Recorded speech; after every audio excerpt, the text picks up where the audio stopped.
Hello, we are here. We're going to do another installment of 5 questions. We've got Darnell Cox. Darnell, I appreciate you joining today. If you want, what's a good kind of background intro kind of for what you do and where your business is and all those good things? Excellent. Yep. Darnell Cox with Remax Realty Associates in Champaign, Illinois. Was licensed realtor in 2010. Started off in a real estate team for about 2 years. And in 2012, went off on my own as an independent agent. Actually, up until last year, it was just me solo, no assistant, no transaction coordinator, just kind of handling the market. Got up to the point of about 65 transactions per year. And then I started to help mentor some of the new realtors in our office here. Shortly after that, probably 2 or 3 months after I got started with that, kind of sharing my experiences, do's and don'ts, and how to get through the industry standards. Our office here actually was looking to replace the managing broker, and they asked me to take that job. So I'm in the process right now of becoming the managing broker for four, soon to be 5 of our locations here. Still doing that, overseeing agents, have a full-time licensed assistant now, and just kind of navigating the market. Awesome. Well, it sounds like you've got a lot on your plate. So, yes. So as we jump in, obviously things have shifted, but Yes. what's the biggest hurdle you're facing right now as you kind of, obviously you've got a lot of transition, but as you kind of look at your role, look at the market, what's the big hurdle that you're facing right now? I think for us, it's, coming out of COVID where, the market was hot, things were moving, interest rates were low. You had a lot of agents who got in the market at that time. And I think we're getting back to what I consider more of a normal market pre-COVID. I bought my first house in 2004. Interest rates were like 6.5%. And I was dancing in the streets. Now they're 6.5%, 7%, and people are losing their mind.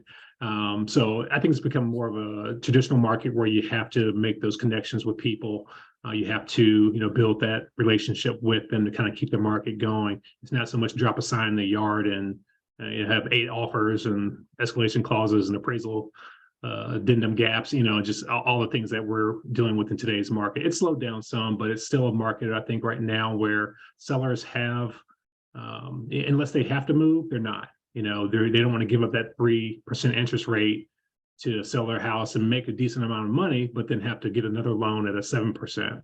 So I think that's kind of slowed the market just a little bit. It's forced some of those realtors who got in during the hot time during COVID to kind of readjust and get back to the basics and learn what it is to assist buyers and sellers with their housing needs. Great. So as you think about a market like this, obviously there's some challenges, but what gets you excited about a market like this? I think a market like this, coming out of COVID, I probably won't do the numbers that I did, which is perfectly fine. I get to spend a little bit more time with my clients, create that bond, create that relationship with them, kind of during a slower market, and I kind of want to get back to that. I'm huge on doing business by referral. Advertising only when you have to, unless you're a larger team and you just need those leads coming in. But it is just bonding with the clients and having that time to spend with them. You're going from, hey, this house popped in the market at 8 o'clock this morning. What are you doing at lunchtime? We got to place an offer by 3 p.m. today. Now every once in a while we get a chance to go back to the house twice, and really get a feel for what the client needs and make sure it's the right fit for them. So yeah, kind of excited about getting back to the basics. Yep. Getting back to the roots, I guess, right? Yep, exactly. So, and again, you sound like you're going through a lot of kind of changes and growth. But as you kind of look at, the next 6 months, 7 months here, the rest of the year, are there any unique or new strategies that you're looking at to grow your business? Yeah, so we are. I mean, in training the new agents, we're teaching them to, like I kind of said, build that relationship with them. I think as the interest rates, hopefully, expectedly, will get down closer to the low 6s, high 5s by the end of the year, is what some analysts have told us to expect. I think if it gets back to that, we're going to see more of a balanced market. for buyers and sellers. And I will have to say, I'm in Champaign, Illinois, where the University of Illinois is. So we're kind of cushioned, a little bit bubble wrapped, because people are transitioning in and out of town frequently. So we don't have the complete droughts of inventory or complete, droughts of buyers.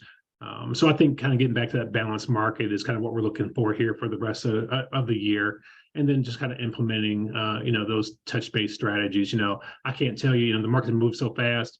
I haven't had a chance to, buy that pizza for the move-in party or, for the housewarming party. So I'm excited to get back to those too. But I think as the market shifts, interest rates come back down, we're going to see more of a balanced market and kind of pull it back to where it used to be. Yeah. So as you think about agent development, especially as you're kind of taking over more offices, how do you think about agent growth and developing agents as you kind of are looking at, I'm taking over more offices, right? And how do you think about agent growth, and what are things that should be important for agents as they think about their development and their growth? Yeah, so I think at first, I think us that are in the industry, the people who are in the position to recruit and bring in new agents, really just need to give them the pros and cons of it all. A lot of times I'm talking to agents and their expectation level is very high, or at least they've been given that information to think that, that this is an easy job, that it's so flexible. People come in and I give them the sunshine and I give them some cloudy days as well, some examples of those things. So that way their expectations are set and we can prepare them for those challenges. Another thing that I've been kind of teaching my agents is the word sales has been kind of misconstrued, I feel. I don't look at myself as a salesman. I don't look at real estate agents as being salespeople. We're guides.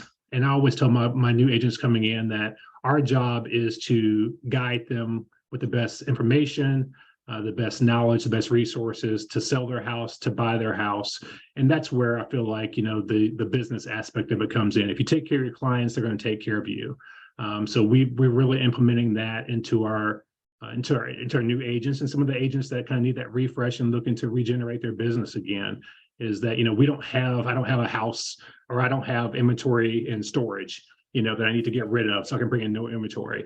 I don't own the house that I'm helping my seller sell. It's just a combination of me working with my sellers and their best interest, buyers and their best interest, and just being that guy to navigate them through the process. So I feel like if we focus in on those type of details, that type of structure, our agents are going to be successful. Yeah. No, that's a good point. I think anybody who's a salesperson should think about themselves as a guide. So I like that. I like that concept. So, yeah. All right. Final question. So as you think about deploying technology across teams, brokerages, what's one of the most important things for you as you consider new technologies, and how do you think about deploying that? And what is good technology do for, a team or a brokerage? Yeah. So, I come from a brokerage that when I first got here was a lot of experienced older agents. Tech wasn't really in the forefront. And now bringing myself into this position, we know in today's world with as fast as things move, that you're going to have 5 to 7 seconds to get their attention if you want to tell them something. And then if they're looking for a house or request information on a house, you have about 5 to 7 seconds to give them that information back before they're moved on. So the attention span, your time frame is a little bit shorter. So we have to make sure that we are up to speed on that. Our office has implemented some new technology, which is great, to help us, accept those leads when they come in, and then not have to be, so quick on the phone, so quick on the trigger to be able to accept them. We're doing a lot of video. We know that in today's world, you have to be out there in the forefront. Out of sight, out of mind is huge. So we're implementing, even with our older agents, get in front of that video, put that video out there. Don't think too much about it. Just give some valuable information and a little bit of laughs if you can give that as well, to kind of keep them interested and keep you in their state of mind that when they're looking for something that has to do with real estate buying and selling, that they're going to think of you first. And then overall, I searched for 4 months about a year ago for a CRM to use. And I had been using a previous CRM, and I was having to create my own spreadsheet of all the steps that happen in the process and how to keep them involved and keep myself on track, but also let my clients know what's coming next.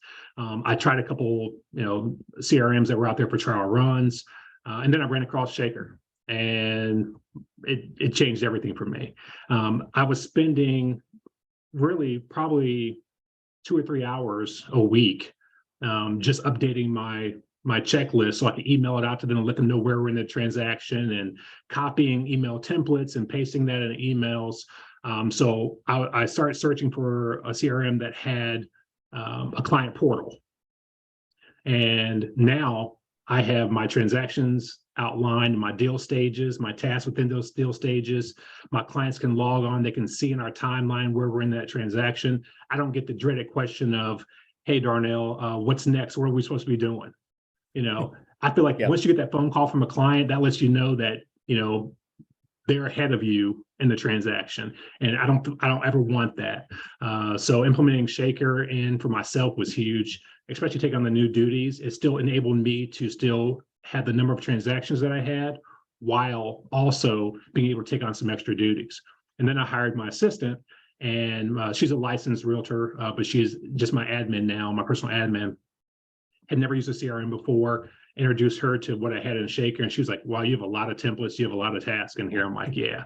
So she started off by not liking CRMs in general, not so much just Shaker, but CRMs in whole. And now she's like the biggest advocate. Like, we have a new agent comes in, she's like, you got to get Shaker.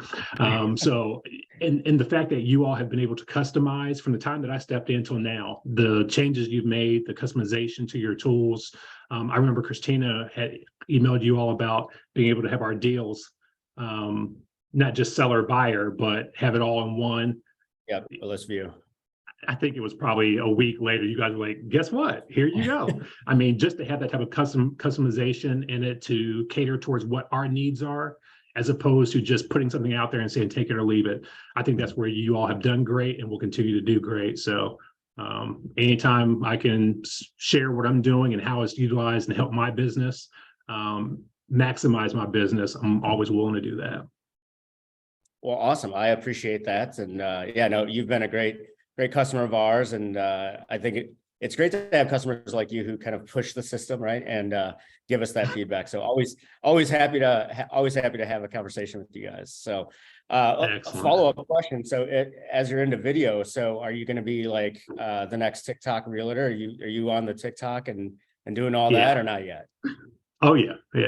I'm on TikTok, Instagram, Facebook, I'm doing the reels. Mine's a combination of a little bit of information with a little bit of humor in there. That's me. I'm wired like that. So yeah, check me out. It's, all right. Well, I'll have to check that out. So yeah. All Actually, right, well, Darnell, I have one. Oh yeah, go ahead. I said I have one that's a Shaker based coming up, so I'll make sure I send it to you first. Oh, really?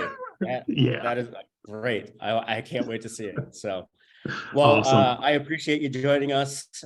We will post this probably on LinkedIn and across other social channels, and we'll be sure to tag you, but appreciate the time. Excellent. Hey, appreciate the opportunity. Thanks for all your help. All right. Thank you. All right. Thanks.